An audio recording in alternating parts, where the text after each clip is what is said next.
Hello, Bloomingdale community. It is with great pleasure that I present our reopening plan for the 2021-2022 school year. I thank everyone for your patience as we navigated the recent executive orders and changing guidance to ensure we had the most up-to-date plan for our students and families. As we begin, we want to share our goals and commitments found within this reopening plan. Our first goal consisted of a return to full-time in-person instruction. Our goal has always been to return to a traditional school day to provide our students the best educational experience possible. We're happy to report that when our schools open in a few weeks, we will open on a full-time schedule. Our second goal found within this plan was to make sure we're implementing COVID-19 prevention strategies to assist with mitigating the spread of the virus and keeping all of our children safe. And our third goal and commitment detailed providing a sound and strong educational environment to continue to allow our students to grow both academically and socially. On behalf of the entire administrative team in the district, we feel this plan captures all three of those goals.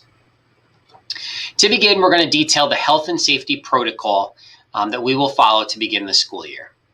This presentation may look similar for those of you that watched the July Board of Education meeting, as I gave a version of this presentation for what we thought school would open and look like. A few months later, now we're providing the updated version for when we actually open school. As I shared back in July, guidance changes on a daily basis and continues to change based on the spread of the virus. So as information comes out from both the CDC, executive orders, and New Jersey Department of Health, we will digest the information as a district leadership team and then make decisions and communicate them out to our families. The first item that we'd like to dive into is what the daily schedule will look like. As I said previously, all schools will operate on a full day schedule with lunch being served. As you can see in the remainder of the newsletter below, there's a new opportunity for students regarding lunch, and that lunch will be free for all students in Bloomingdale. We encourage families to take advantage of this, as students will be able to get lunch free at no charge every single day of the school year. The second item related to the daily schedule is that school will take place in person only. There will not be a choice for a virtual option or virtual instruction this school year.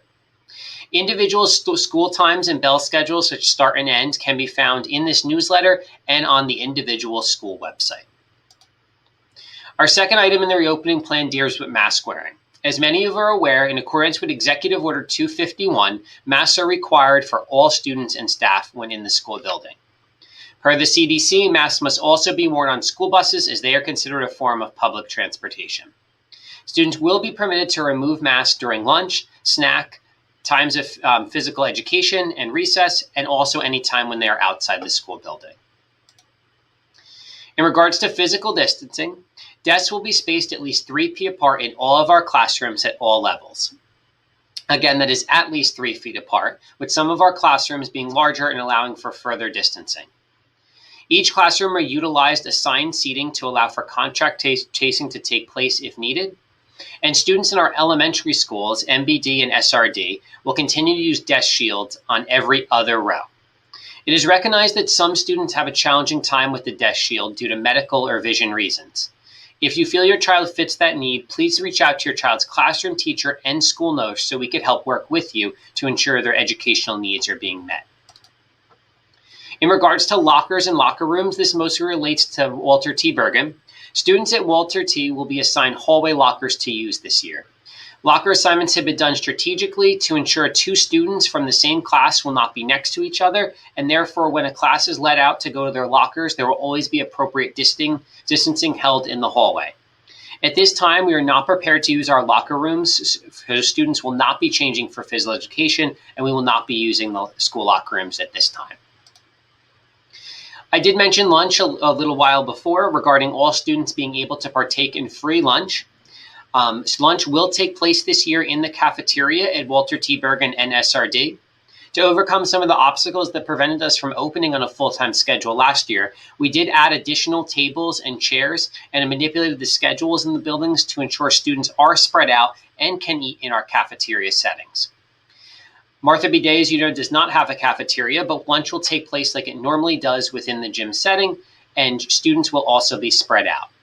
It is important for us to be spread out in the gym and the cafeterias, as we want to ensure students are safe because they do not have to wear a mask while eating lunch. We do need to utilize our cafeteria settings because, again, all students are able to receive free lunch, and therefore we anticipate a high number of meals being served on a daily basis. Following lunch in all three settings, students will take part in recess, obviously outside weather permitting, and students will be permitted to remove their masks outdoors. In regards to cleaning, disinfecting, and airflow, we continue with our sound procedures we found very effective last year. Daily cleaning and disinfecting will take place of all our classroom desks, our countertops, our doorknobs, our classroom computer keyboards, any of our hands-on learning items, our manipulatives, our faucets, etc. We do anticipate, as you'll see when I speak about academic programming in a little while, that we are going to begin to use classroom libraries and manipulatives again, which we largely did not use last year. We can ensure families that these items will be cleaned, and also hand sanitizer as appropriate, or classroom sinks are available in all of our classrooms in the district. Our custodial staff will be doing cleaning at the conclusion of each school day, wiping down the surfaces previously mentioned. In addition, our common areas and common surfaces will be wiped down multiple times a day throughout the school day. In regard to parental screening and isolation rooms, we will be making a large change in this area from last school year.